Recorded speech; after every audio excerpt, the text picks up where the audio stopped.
Tam 1000 yıl önceydi.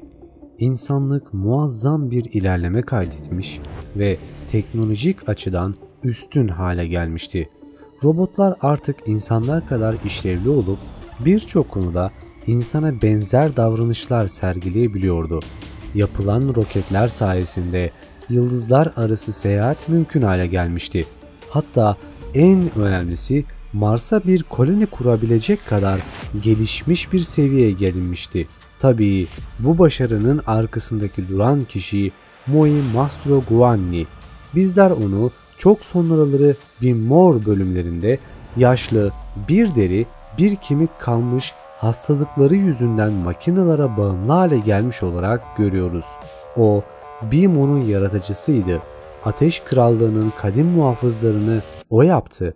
Mars'a kurulacak olan kolonilerin projesini o çizdi. O, tüm Moi'lerin yaratıcısı ve mucidi olup dünyadaki en yaşlı insandı. Bu video 1000 yaşındaki son insan olan Moi Mastroianni'nin asıl hikayesi. Videoya başlamadan önce süper teşekkürler ile Bakugan hikayesini isteyen takipçimizin isteği üzerine ölmez ve sağ kalırsak en kısa sürede onun hikayesiyle geleceğiz. Ayrıca katıl üyelerimize de çok teşekkür eder. Bu videoya 1000 beğeni gelirse macera zamanı hikayelerine devam edeceğiz diyerek videoya hemen geçiyoruz. Onun hakkında bilinmeyen çok fazla bilgi var ama macera zamanında bu bilgiler birçok bölümlere yayılmış bir vaziyette saklanmaktaydı. Kendisi video başında da bahsettiğim gibi bir mucit, işi bir şeyler icat etmek ve inşa etmek. Hayattaki mottosu her ne kadar bunun üzerine olmasa da az da olsa acıklı bir hikayesi mevcut. Mantar savaşı yaşanmamıştı.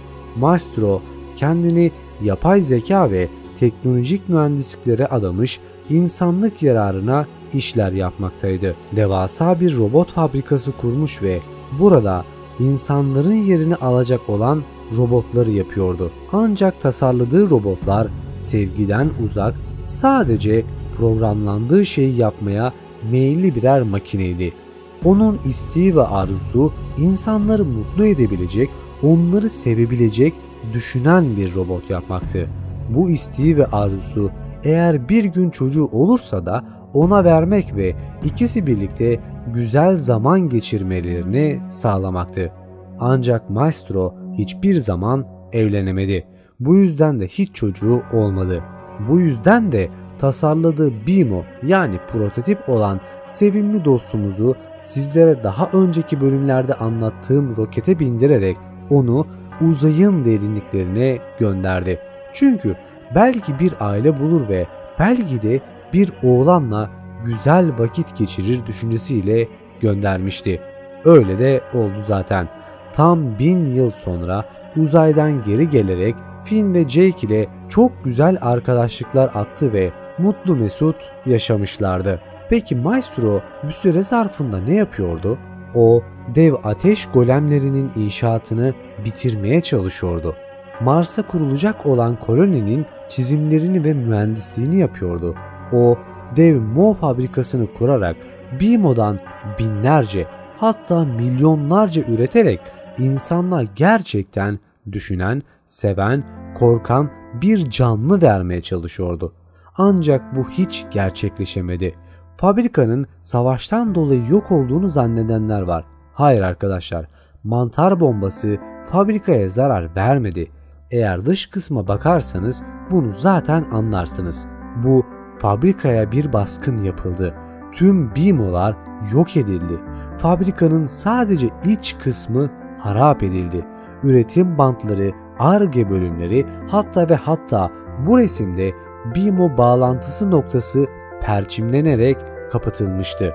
Biri veya birileri BMO'nun üretiminin yapılmaması için çaba sarf etmişti.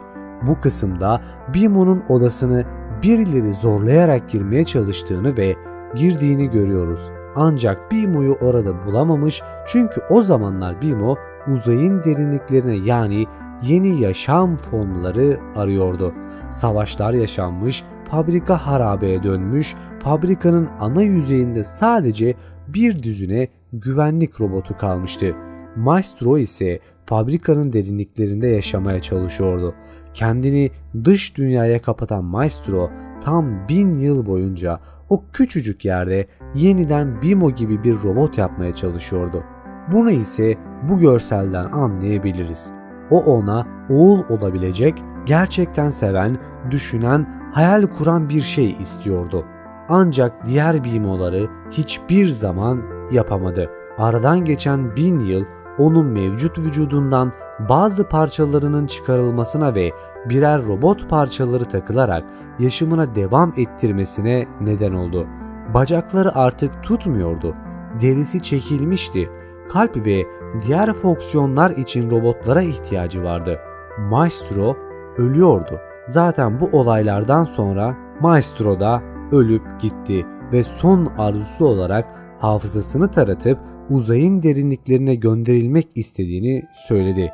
Peki Imo hakkında ne düşünüyorsunuz? Maestro'nun ölümünde payı var mı?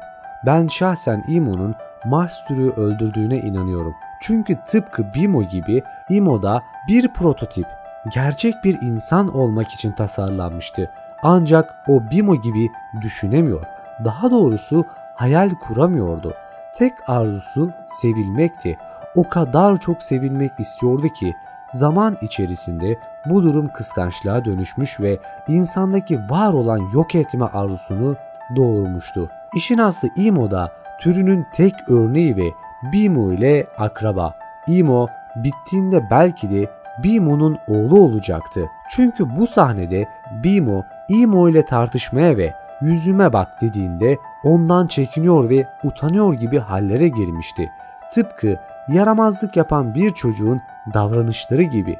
Bimo ona kızdıkça kaçmaya çalışan bir çocuk. Aslında Imo gerçekten bir insan olma yolunda ilerleyen bir robottu. Ama insanlar çok karmaşık canlılar olduğu için sentetik bir insan yapmak çok uzun sürebilecek bir Ar-Ge çalışması gerektirirdi. Zaten Mantar Savaşı'ndan sonra da bu hiç gerçekleşmedi.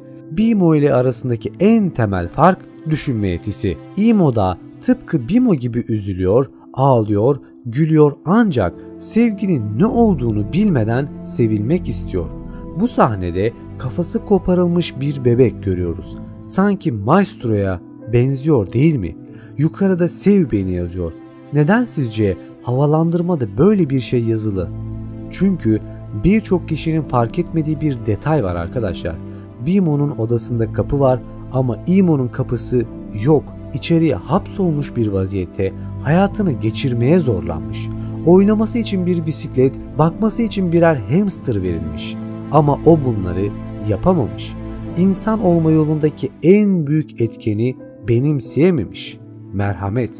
Imo'da bu yok. Ama Imo suçlu değil arkadaşlar. Sadece sevilmek istiyor ama bunun nasıl bir his olduğuna daha bilmiyor. Bu yüzden de bana kalırsa Maestro hem Bimo'ya hem de Imo'ya çok büyük ahlaki açıdan bir haksızlık yapmıştı. Ona gerekli sevgiyi ve şefkati göstermemişti. Peki asıl soru şu.